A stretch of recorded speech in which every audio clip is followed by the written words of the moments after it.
নমস্কার বন্ধুরা, Sreemoyee astrological tips চ্যানেলে তোমাদের আবার স্বাগত জানাচ্ছি।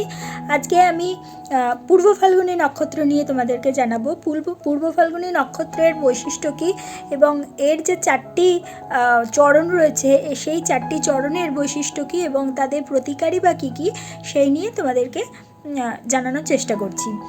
পূর্ব ফাল্গুনী নক্ষত্র সিংহ রাশিতে অবস্থান করছে এবং এটির ডিগ্রি হচ্ছে 13 ডিগ্রি 20 থেকে তোমার 26 ডিগ্রি 40 পর্যন্ত এই পূর্ব ফাল্গুনী নক্ষত্র বিস্তৃত।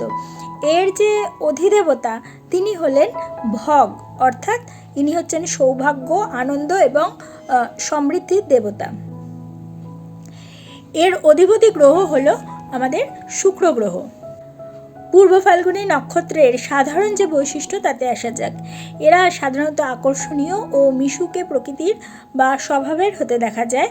শিল্প, সঙ্গীত, নৃত্য, অভিনয় এবং সৌন্দর্য চর্চার প্রতি এদের কিন্তু ভীষণ মাত্রায় একটা আগ্রহ থাকতে দেখা যায়। এছাড়া বিলাসিতা ও আরামপ্রিয়তা এদের মধ্যে বিশেষভাবে দেখা যায়। প্রেম, সম্পর্ক এবং পারিবারিক জীবন কিন্তু এরা এই বিষয়গুলোতে ভীষণভাবে গুরুত্ব দিয়ে থাকে। এরা সৃজনশীল এবং উদার মনের হতে দেখা যায়। কখনো কখনো অলসতা, অতিরিক্ত ভোগবিলাস বা তোমার অহংকার এদের মধ্যে কিন্তু দেখা যায়। প্রথম চরণটি 13 ডিগ্রি 20 থেকে 16 ডিগ্রি 40 পর্যন্ত বিস্তৃত। এর বৈশিষ্ট্য হলো এরা নেতৃত্ব দিতে ভীষণ ভালোবাসে, অর্থাৎ নেতৃত্বের গুণ এদের মধ্যে প্রবল মাত্রায় থাকবে। তাছাড়া এরা আত্মবিশ্বাসী হয়ে থাকে ও সাহসী প্রকৃতির হতে দেখা যায়। তাছাড়া সম্মান ও পরিচিতি অর্জনের ইচ্ছা এদের মনের মধ্যে ভীষণ মাত্রায় থাকবে। কখনো একগুঁয়ে এবং কখনো অহংকারী হতে সাধারণত এদের দেখা যায়। প্রতিকার হিসেবে এদের সর্বদা একটা যে অহংকার বোধ তৈরি হয় সেটাকে নিয়ন্ত্রণ করা উচিত। তাছাড়া রবিবার দিনকে সূর্যকে জল অর্পণ করা উচিত এবং দরিদ্রদের সাহায্য করা এবং বয়োজ্যেষ্ঠদের সম্মান অবশ্যই করা উচিত। পূর্ব ফাল্গুনী নক্ষত্রের দ্বিতীয় চরণ 16 ডিগ্রি 40 থেকে 20 ডিগ্রি পর্যন্ত এবং এটিও সিংহ রাশিতেই অবস্থিত। বৈশিষ্ট্যের মধ্যে অর্থ উপার্জনের প্রতি এদের বিশেষ মাত্রায় একটা দক্ষতা বা অর্থ উপার্জনের দক্ষতা এদের বিশেষ মাত্রায় দেখা যায়। পরিবার ও আর্থিক নিরাপত্তাকে এরা গুরুত্ব দিয়ে থাকে। মিষ্টভাষী ও বাস্তববাদী হতে এদের দেখা যায়। বিলাসিতার প্রতি অতিরিক্ত খরচের প্রবণতা এদের কিন্তু ভীষণ মাত্রায় দেখা যায়। প্রতিকার হিসেবে এরা শুক্রবার করে সাদা বস্তু যদি দান করতে পারে, তার মধ্যে ধরে নাও দুধ, চাল এগুলো যদি দান করতে পারে ভীষণ ভালো ফল পাবে। তাছাড়া অপ্রয়োজনীয় যে খরচ সেটা যদি তারা নিয়ন্ত্রণ করতে পারে ভীষণ ভালো ফল পাবে এবং সঞ্চয়ের অভ্যাস কিন্তু এই দ্বিতীয় চরণের যারা রয়েছে পূর্ব ফাল্গুনী নক্ষত্রে তাদের অবশ্যই করা উচিত।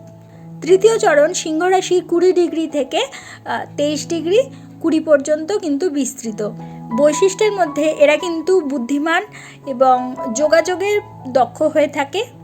লেখালেখি, শিক্ষা, মিডিয়া বা ব্যবসায় কিন্তু এদের সফল হতে দেখা যায়। নতুন বিষয় শেখার প্রতি কিন্তু এদের ভীষণ মাত্রায় আগ্রহ দেখা যাবে।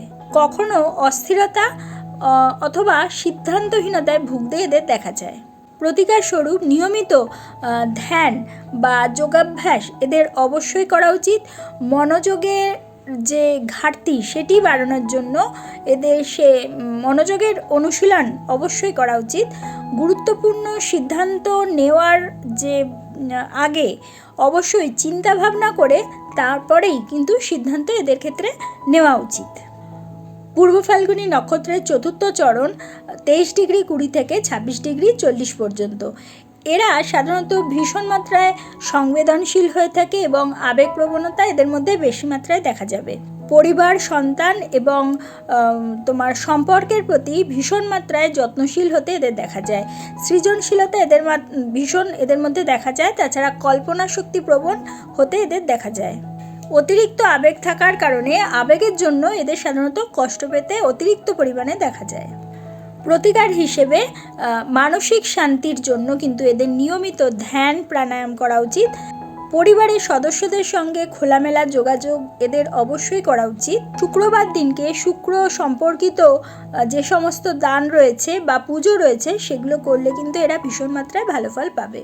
তাহলে বন্ধুরা, আজকে তোমরা জানলে পূর্ব ফাল্গুনী নক্ষত্রের সম্বন্ধে এবং এদের 4টি চরণের বৈশিষ্ট্য এবং তাদের প্রতিকার সম্বন্ধে।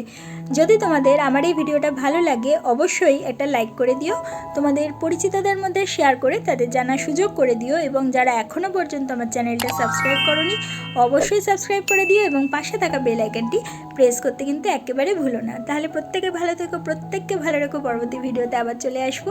ততক্ষণের জন্য সকলকে ধন্যবাদ। নমস্কার।